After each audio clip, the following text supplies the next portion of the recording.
What's up YouTube? Let's go over the recently announced ban list for Master Duel, and how it might affect the game. While far from ideal, this list is a good sign that Konami is willing to hit problematic ultra-rare cards, which a lot of people previously thought wouldn't happen. Master Duel had a truly awful ban list prior to this, so we're at least heading to a better direction. Starting from the banned cards. True King of All Calamities is up first, and certainly one of the most requested cards to be removed from the game. Currently, the only common deck in the higher tiers that this affects is Virtual World. However, I don't think anyone will miss this card, as it is a textbook example of terrible card design. Staying in the extra deck, Gossip Shadow isn't really a good hit, as everyone knows the card that needs to be banned is Rongo, another card that's designed to completely stop the duel from being played, just like Calamities. Doing it this way will solve the immediate issue for the most part, but it leaves a badly designed card in the game while banning one that's perfectly fine. It's the type of skirting around the actual problem that no one wants. Imperial Order and Vanity's Emptiness are the two most powerful Floodgate cards in the game. Their banning discourages the usage of Floodgate-dependent decks like Eldlich.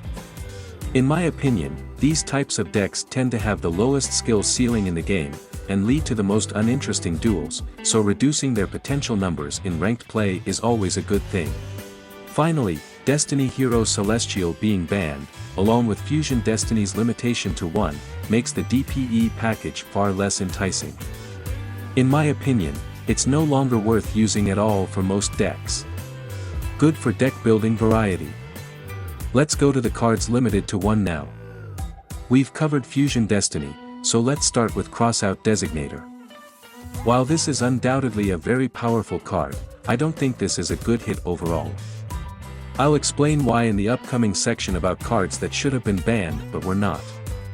Pot of Prosperity is an extremely generic consistency booster that can be used by way too many decks, and it's a convenient way to hit flounderies a bit without touching their engine. I don't really have any issues with this one.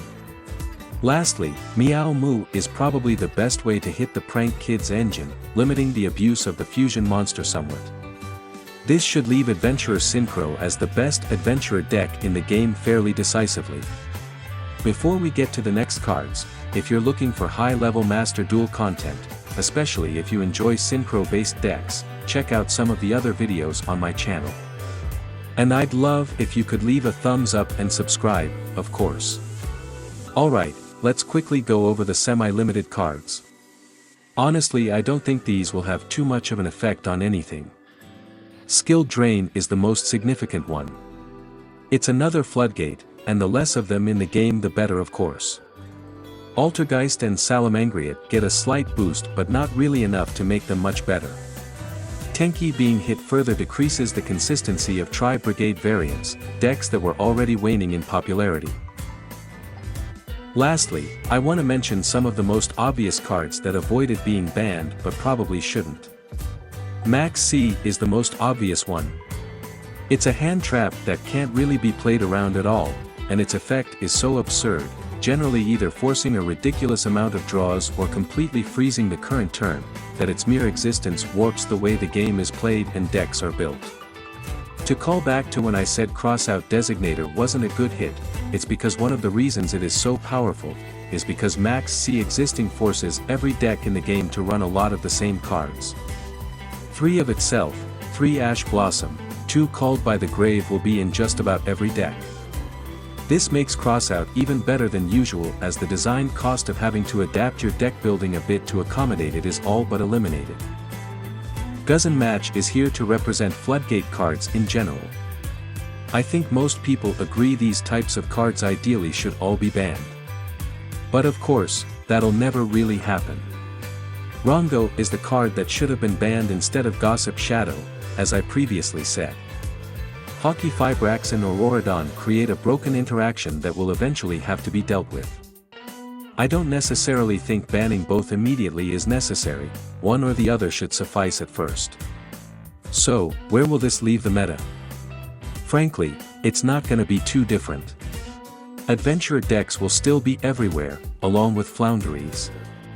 However, the hit to some of the more degenerate individual cards in the game should make for an improvement overall in the quality of play. DPE package will be far less prevalent, and floodgate decks in general might lose popularity too.